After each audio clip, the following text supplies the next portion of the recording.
نہیں چاہتی میں کسی سے بھی کچھ، نہ ماما سے، نہ آپ سے، اور نہ اپنی قسمت سے۔ جو کچھ بھی مجھے ملا ہے وہی بہت ہے۔ یہ احسان ہی سب کا بہت ہے مجھ پر، مجھے کسی اور احسان کی طلب نہیں۔ اور اگر آپ کو مجھ سے محبت نہیں تو چھوڑ دینا مجھے میرے حال پر۔ کیوں بار بار مجھے واپس اسی محرومی کی دنیا میں گھسیٹ لاتے ہیں؟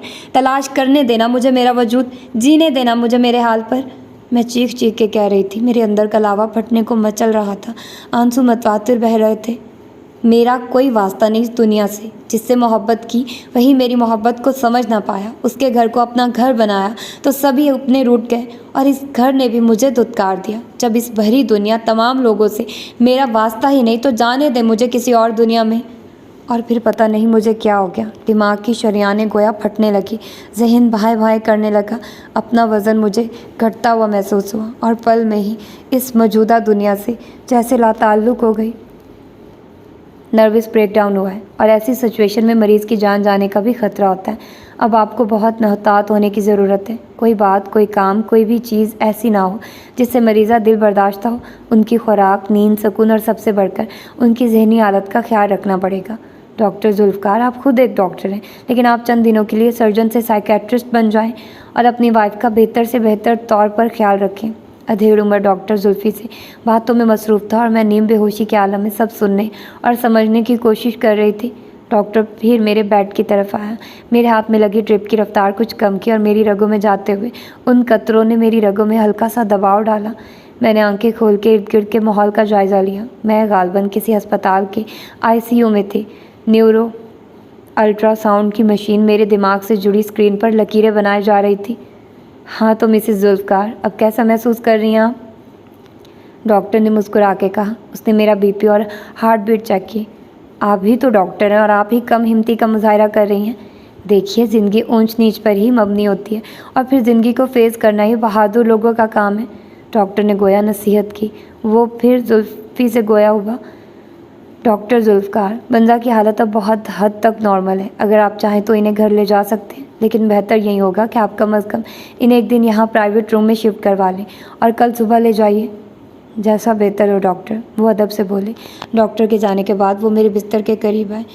میں اسی طرح نیموا آنکھوں سے سارا منظر دیکھ رہی تھی۔ وہ کرسی پر بیٹھے اور میری جانب بہت پیار سے دیکھنے لگے، کچھ ایسا پیار جو ان کی آنکھوں میں میرے لیے پہلے کبھی نہ تھا۔ انہوں نے میرے چہرے کے آگے آئی ہوئی لٹ کو اپنی انگلی سے ہٹایا اور نہایت ہی پیار سے بولے، welcome back to life Mrs Zulfiqar Ahmed. شاید اگر یہ بات وہ آج اس لمحے سے قبل کبھی بھی کہتے تو میں خوشی سے جھوم اٹھتی، اپنے دل کی دنیا میں خوابوں کے ہزاروں دیے جلا دیتی، لیکن آج مجھے ان کی یہ بات اور یہ لہجہ دونوں بہت انجانے لگے، بہت ناآشنا سے۔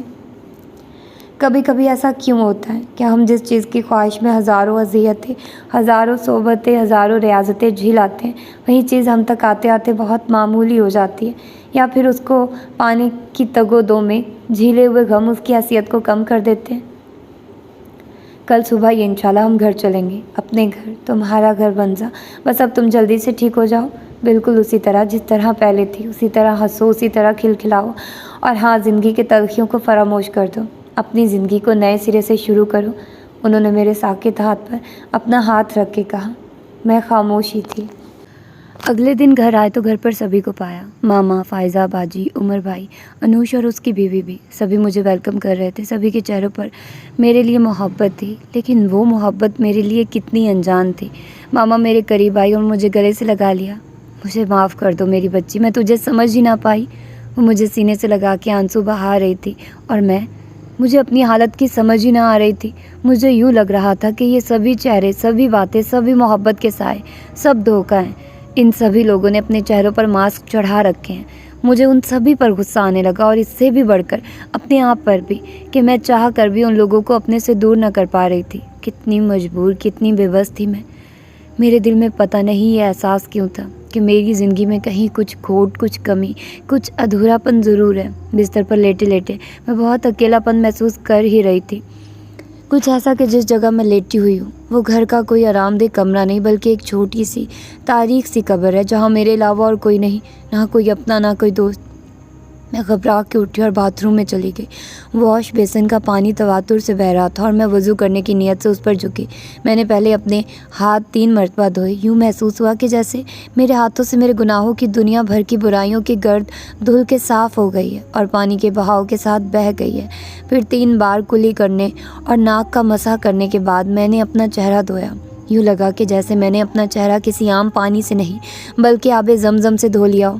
میری آنکھوں، کانوں اور دماغ پر چھائے غفلت کے پردے اس پانی کی طاقت سے پٹ چکے تھے، ختم ہو چکے تھے۔ اپنے بازو دھونے، مسح کرنے کے بعد میں نے پاؤں دھویا اور یوں محسوس ہوا کہ جیسے میں نے اپنے پاؤں سے گناہوں کی زنجیروں کو توڑ دیا۔ وضو مکمل کرنے کے بعد میں باہر آئی اور دوپٹہ باندھ کے جائے نماز بچھائی۔ یہ میرے حقیقی محبوب سے، میرے اپنے اللہ تعالیٰ سے پہلا رابطہ تھا۔ اس سے پہلے مجھے ٹھیک سے یاد نہ تھا کہ میں نے کب نماز پڑھی تھی یا پھر میں نے کب اپنے رب کو یاد کیا تھا۔ ہم انسان اگر کسی جاننے والے یا دوست کے احسان تلے آئیں تو ہم تا عمر اسے نہیں فراموش کر پاتے، لیکن وہ ذات جو پیدائش سے بھی قبل ہماری ذات پر احسانات و مہربانیوں کا حصار قائم کر لیتا ہے، ہم اس ذات کو اپنی زندگی میں فراموش کر دیتے ہیں۔ اگر کوئی دوست ہمیں ایک دن کا بھی کھانا کھلا دے تو ہم جب تک بدلے میں اسے کھانا نہ کھلائیں ہم چین نہیں پاتے، لیکن وہ رزاق جو کہ ہر روز 3 بار ہمارے رزق کا بندوبست کرتا ہے اسے ہم تک پہنچاتا ہے۔ کیا ہم نے کبھی اس کا احسان ماننے کی کوشش کی ہے؟ ہم انسان جو کہ زندگی کی الجھنوں، پریشانیوں سے گھبرا کے اپنی قسمت کو دوشی ٹھہراتے ہیں، کیا ہم نے کبھی اپنے گناہوں کی تلافی کی ہے؟ لیکن وہ مالک ہر بار ہمیں تلافی کا موقع دیتا ہے، ہمیں زندگی کی دشوار گزار راہوں میں اپنی طرف رجوع کرنے کا موقع ضرور دیتا ہے۔ میرا کیا ہوا؟ ایک سجدہ مجھے میرے محبوب کے اور بھی قریب کر رہا تھا۔ میں اپنی روح سے اس ذات کو اپنے قریب محسوس کر رہی تھی۔ نماز کے بعد میں اسی کی ثنا میں تسبیح پڑھنے لگی۔ میں ونزا ندیم علی، جسے کبھی سروکار ہی نہ تھا رب العالمین کے کسی اسم سے، جسے کوئی تعلق نہ لگتا تھا تسبیح کے موتیوں سے، وہی اللہ نور السماوات و الارض کا ورد کر رہی تھی۔ اور یہ ورد جیسے میرے کائنات کی تخلیق کے ہر راز، ہر کشف سے آشنا کر رہا تھا۔ پل بھر کو یوں لگا کہ جیسے میری جائے نماز وہاں پر موجود نہیں جہاں پر ہے، بلکہ ہوا میں معلق ہے، اور میں تسبیح کے دانوں پر اللہ ہی زمین و آسمان کا نور ہے کہ ورد کے ہمراہ خلاؤں میں سفر کر رہی ہوں۔ تسبیح ختم ہونے پر میں نے انتہائی محبت کے ساتھ اپنے دونوں ہاتھ اٹھائے اور صدقے دل سے دعا کی، لیکن دعا سے قبل میری آنکھیں نم ہو گئی اور میں دیر تک روتی رہی۔ میں اس رب تعالیٰ سے مانگتی بھی کیا کہ اس نے تو آج تک مجھے سبھی کچھ بنا مانگے ہی عطا کر دیا۔